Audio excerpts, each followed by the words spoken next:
I want you to think with me this morning from the subject Rediscovering Lost Values.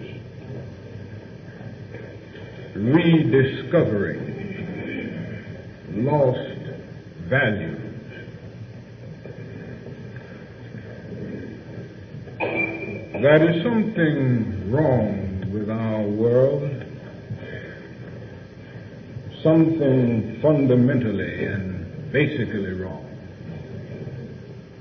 I don't think we have to look too far to see that. I'm sure that most of you would agree with me in making that assertion. And when we stop to analyze the cause of our world's ills, many things come to mind. We begin to wonder if it is due to the fact that we don't know enough. But it can't be that. Because in terms of accumulated knowledge, we know more today than men have known in any period of human history. We have the facts at our disposal. We know more about mathematics, about science, about social science and philosophy than we've ever known in any period of the world's history. So it can't be because we don't know enough. Then we wonder if it is due to the fact that our scientific genius lags behind. That is, that we have not made enough progress scientifically. But then it can't be that. For our scientific progress over the past years has been amazing. Man, through his scientific genius, has been able to dwarf distance and place time in change, so that today it's possible to eat breakfast in New York City and supper in London, England. Back in about 1753, it took a letter 3 days to go from New York City to Washington. And today you can go from here to China in less time than that. It can't be because man is stagnant in his scientific progress. Man's scientific genius has been amazing. I think we have to look much deeper than that if we are to find the real cause of man's problems and the real cause of the world's ills today. If we are to really find it, I think we will have to look in the hearts and souls of men. The trouble isn't so much that we don't know enough, but it is that we aren't good enough.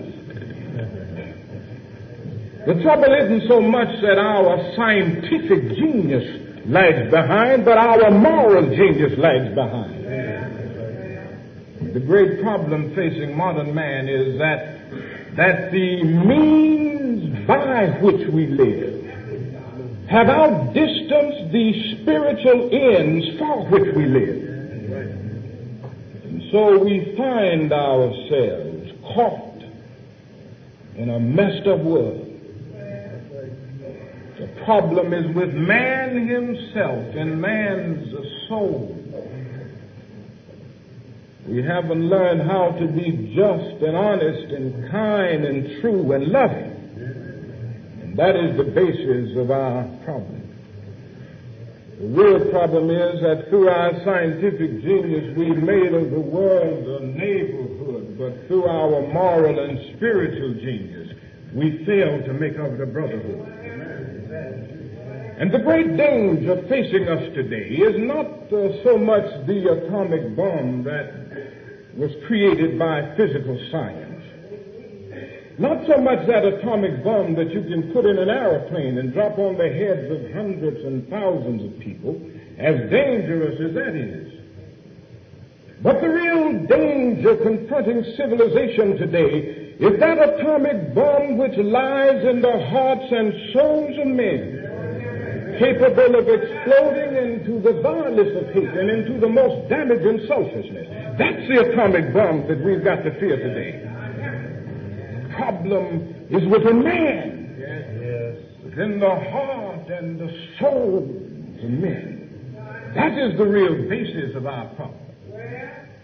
My friends, all I'm trying to say is that if we are to go forward today, we've got to go back and rediscover some mighty precious values that we've left behind. That's the only way that we will be able to make of our world a better world, and to make of this world what God wants it to be and the real purpose and meaning of it. The only way we can do it is to go back and rediscover some mighty precious values that we've left behind. Our situation in the world today reminds me of a very popular situation that took place in the life of Jesus. It was read in the scripture for the morning, found over in the 2nd chapter of Luke's Gospel. The story is very familiar, very popular. We all know it. You remember when Jesus was about 12 years old, as it was the custom of the feast, Jesus' parents took him up to Jerusalem. That was an annual occasion, the feast of the Passover, and they went up to Jerusalem and they took Jesus along with them. And they were there a few days, and then after being there, they decided to go back home to Nazareth. Then they started out, and I guess as it was the tradition in those days, the father probably traveled in front, and then the mother and the children behind. You see, they didn't have the modern conveniences that we have today. They didn't have automobiles and subways and buses. They walked and traveled on the donkeys and camels and what have you. So they traveled very slow, but it was usually the tradition for the father to lead the way. And they left Jerusalem going on back to Nazareth, and I imagine they walked a little while and they didn't look back to see if everybody was there. But then the scripture says they went about a day's journey and they stopped, I imagine, to check up to see if everything was all right. And they discovered that something mighty precious was missing. They discovered that Jesus wasn't with them. Jesus wasn't in the midst. And so they paused there and looked, and they didn't see him around, and they went on and started looking among the kinsfolk, and they went on back to Jerusalem and found him there in the temple with the doctors of the law. Now, the real thing that is to be seen here is this, that the parents of Jesus realized that they had left and that they had lost a mighty precious value. They had sense enough to know that before they could go forward to Nazareth, they had to go backward to Jerusalem to rediscover this land. They knew that. They knew that they couldn't go home to Nazareth until they went back to Jerusalem. Sometimes, you know, it's necessary to go backward in order to go forward. That's an analogy of life. I remember the other day I was driving out of New York City into Boston, and I stopped off in Bridgeport, Connecticut to visit some friends, and I went out of New York on a highway that's known as the Merrick Parkway. It leads into Boston, very fine parkway, and I stopped in Bridgeport, and after being there for 2 or 3 hours, I decided to go on to Boston, and I wanted to get back on the Merrick Parkway. And I went out thinking that I was going toward the Merrick Parkway.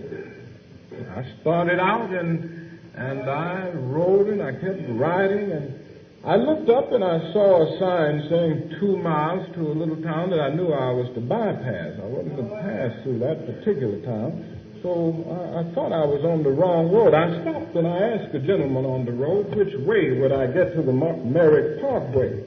And he said the Merrick Parkway is about 12 or 15 miles back that way. You've got to turn around and go back to the Merritt Parkway. You're out of the way now. In other words, before I could go forward to Boston, I had to go back about 12 or 15 miles to get to the Merritt Parkway.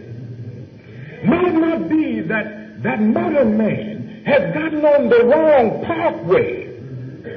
If he is to go forward to the city of salvation, he's got to go back, get on the right parkway.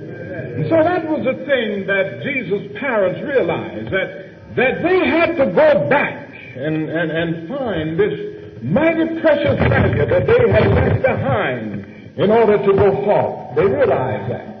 And so they went back to Jerusalem and discovered Jesus, rediscovered him, so to speak, in order to go forward to Nazareth. Now that's what we've got to do in our world today. We've left a lot of precious values behind. We've lost a lot of precious values. And if we are to go forward, if we are to make this a better world in which to live, we've got to go back. We've got to rediscover these precious values that we've left behind.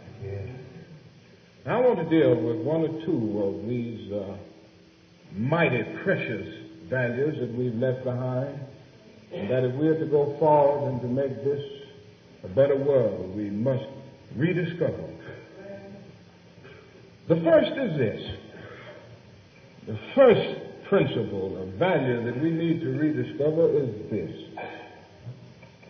that all reality hinges on moral foundations. In other words, that this is a moral universe, and that there are moral laws of the universe just as abiding as the physical laws. I'm not so sure we all believe that. We never doubt that there are physical laws of the universe that we must obey. We never doubt that. And so we just don't jump out of airplanes or jump off of high buildings for the fun of it. We don't do that.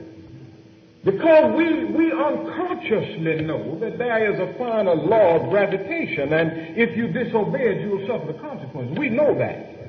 Even if we don't know it in its Newtonian formulation. We know it intuitively, and so we just don't jump off the highest building in Detroit for the fun of it. We don't do that. Because we know that is a law of gravitation which is final in the universe.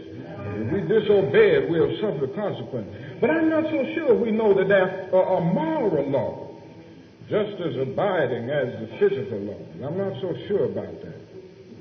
I'm not so sure we really believe that there is a law of love in this universe, and that if you disobey it, you will suffer the consequences. I'm not so sure we really believe that. Now, at least two things convince me that we don't believe that we have strayed away from the principle that this is a moral universe. The first thing is that we have adopted in the modern world a sort of relativistic ethic. Now, I'm not trying to use a big word here. I'm trying to say something very concrete. And that is that we have accepted the attitude that right and wrong are merely relative to our... This recording is briefly interrupted at this point. Most people can't stand up for their conviction because the majority of people might not be doing it. See, everybody's not doing it, so it must be wrong. And since everybody is doing it, it must be right. So another numerical interpretation of what's right. But I'm here to say to you this morning that some things are right and some things are wrong. Eternally so, absolutely so. It's wrong to hate. It always has been wrong, and it always will be wrong. It's wrong in America. It's wrong in Germany. It's wrong in Russia. It's wrong in China. It was wrong in 2000 B.C. and it was wrong in 1954 A.D. It always has been wrong, and it always will be wrong. It's wrong to throw our lives away in riotous living. No matter if everybody in Detroit is doing it, it's wrong. It always will be wrong. And it always has been wrong. It's wrong in every age, and it's wrong in every nation. Some things are right, and some things are wrong.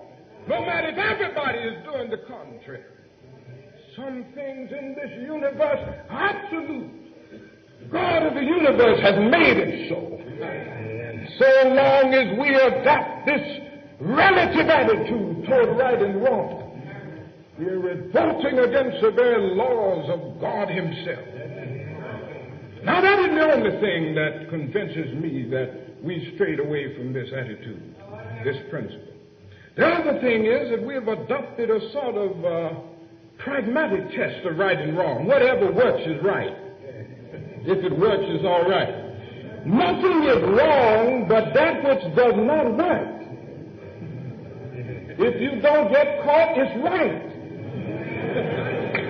That's the attitude this way. It's all right to disobey the 10 commandments, but just don't disobey the 11. Thou shalt not get caught. That's the attitude. That's the prevailing attitude in our culture. No matter what you do, just do it with a bit of finesse. You know, a sort of attitude of the survival of the slickest. Not the Darwinian survival of the fittest, but the survival of the slickest. Whoever can be the slickest is the one who's right. It's all right to lie, but lie with dignity. It's all right to steal and to rob and exploit, but do it with a bit of finesse.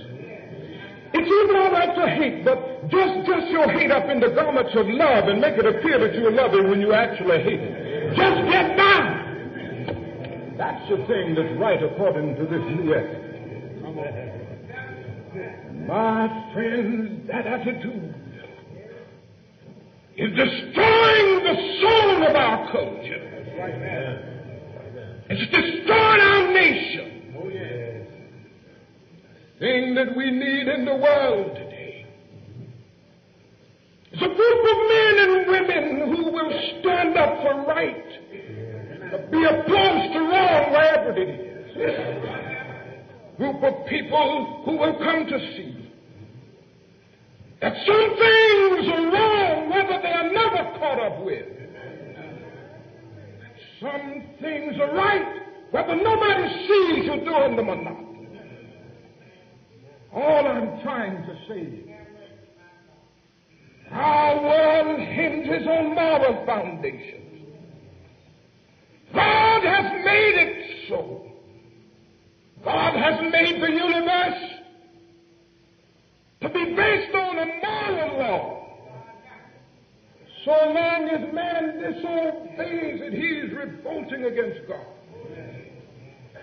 That's what we need in the world today. People who will stand for right and goodness. It's not enough to know the intricacies of zoology and biology. But we must know the intricacies of law. It's not enough to know that 2 and 2 makes 4. But we've got to know somehow that it's right to be honest and just with our brothers. It's not enough to know all about our philosophical and mathematical disciplines. And we've got to know the simple disciplines of being honest and loving and just with all humanity. If we don't learn it, we will destroy ourselves by the misuse of our own powers. This universe hinges on moral foundation. There is something in this universe that justifies Carlyle in saying, no lie can live forever. There is something in this universe that justifies William Cullen Bryant in saying, truth crushed to earth will rise again. There is something in this universe That justifies James Russell Lowell in saying, truth forever on the scaffold, wrong forever on the throne. Yet that scaffold sways the future. Behind the dim unknown stands God, within the shadow keeping watch above his own. There is something in this universe that justifies the biblical writer in saying, you shall reap what you sow. This is a law-abiding universe. This is a moral universe. It hinges on moral foundations. If we are to make of this a better world, we've got to go back and rediscover that precious value that we've left behind. And then that is a second thing, a second principle that we've got to go back and rediscover. And that is that all reality has spiritual control. In other words, we've got to go back and rediscover the principle that there is a God behind the process. Well, I guess you say, why is it that you raise that as a point in your sermon in a church? The mere fact we are at church, we believe in God. We don't need to go back and rediscover that. The mere fact we are here, and the mere fact that we sing and pray and come to church, we believe in God. Well, there's some truth in that.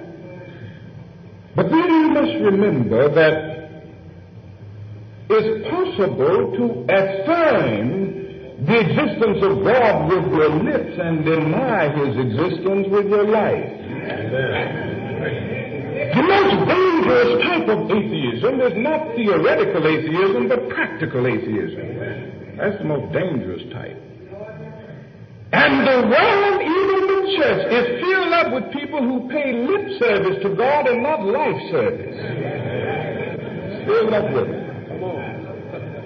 And that is always a danger. That we will make it appear externally that we believe in God when internally we don't. We say with our mouths that we believe in him, but we live with our lives like he never existed. That is the ever-present danger confronting religion. That's a dangerous type of atheism. And I think, my friends, that is the thing that has happened in America. That we have unconsciously left God behind. Now, we haven't consciously done it. We have unconsciously done it. You see, the text, you remember the text said that Jesus' parents went a whole day's journey, not knowing that he wasn't with them. They didn't consciously leave him behind. It was unconscious. Went a whole day and didn't even know it. It wasn't a conscious process. You see, we didn't go up and say, now, goodbye, God, we are going to leave you now. The materialism in America has been an unconscious thing. Since the rise of the Industrial Revolution in England, and then the invention of all of our gadgets and contrivances, and all of the things and modern conveniences, we unconsciously left God behind. We didn't mean to do it. We just became so involved in getting our big bank accounts that we unconsciously forgot about God. We didn't mean to do it. We became so involved in getting our nice, luxurious cars, and they're very nice, but we became so involved in it that it became much more convenient to ride out to the beach on Sunday afternoon than to come to church that morning. It was an unconscious thing. We didn't mean to do it. We became so involved and fascinated by the intricacies of television that we found it a little more convenient to stay at home than to come to church. It was an unconscious thing. We didn't mean to do it. We didn't just go out and say, now, God, we're gone. We had gone a whole day's journey. Then we came to see that we had unconsciously ushered God out of the universe. A whole day's journey. Didn't mean to do it. We just became so involved in things that we forgot about God. And that is the danger confronting us, my friend. That in a nation as ours, where we stress mass production, and that's mighty important, where we have so many conveniences and luxuries and all of that, that is the danger that we will unconsciously forget about God. I'm not saying that these things aren't important. We need them. We need cars. We need money. All of that's important to live. But whenever they become substitutes for God, they become injurious. And may I say to you this morning that none of these things can ever be real substitutes for God. Automobiles and subways, televisions and radios, dollars and cents can never be substitutes for God. For long before any of these came into existence, we needed God. Long after they will have passed away, we will still need God. And I say to you this morning in conclusion that I'm not going to put my ultimate faith in things. I'm not going to put my ultimate faith in gadgets and contrivances. As a young man with most of my life ahead of me, I decided early to give my life to something eternal and absolute. Not to these little gods that are here today and gone tomorrow. But to God who is the same yesterday, today, and forever. Not in the little gods that can be with us in a few moments of prosperity, but in the God who walks with us through the valley of the shadow of death, who causes us to fear no evil. That's the God. Not in the God that can give us a few Cadillac cars and Buick convertibles, as nice as they are, that are in style today and out of style 3 years from now. But the God who threw up the stars to bedeck the heavens like swinging lanterns of eternity. Not in the God that can throw up a few skyscraping buildings, but the God who threw up the gigantic mountains kissing the sky as if to bathe their peaks in the lofty blue. Not in the God that can give us a few televisions and radios, but the God who threw up that great cosmic light that gets up early in the morning in the eastern horizon, who paints its technicolor across the blue, something that man could never make. I'm not going to put my ultimate faith in these little gods that can be destroyed in an atomic age, but the God who has been our help in ages past and our hope for years to come, our shelter in the time of storm, and our eternal home. That's the God that I'm putting my ultimate faith in. That's the God that I call upon you to worship this morning. Go out and be assured that that God is going to last forever. Storms might come and go. Our great skyscraping buildings will come and go. Our beautiful automobiles will come and go, but God will be here. Grass may wither, the flowers may fade away, but the word of our God shall stand forever, and nothing can ever stop it. All of the P-38s in the world can never reach God. All of our atomic bombs can never reach Him.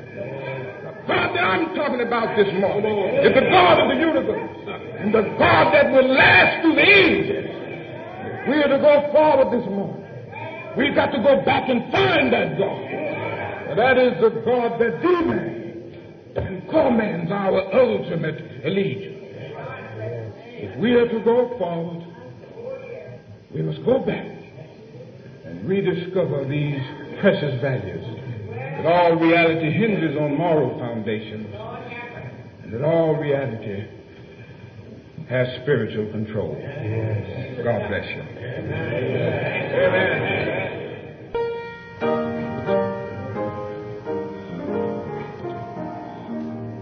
Lord bless thee and keep thee.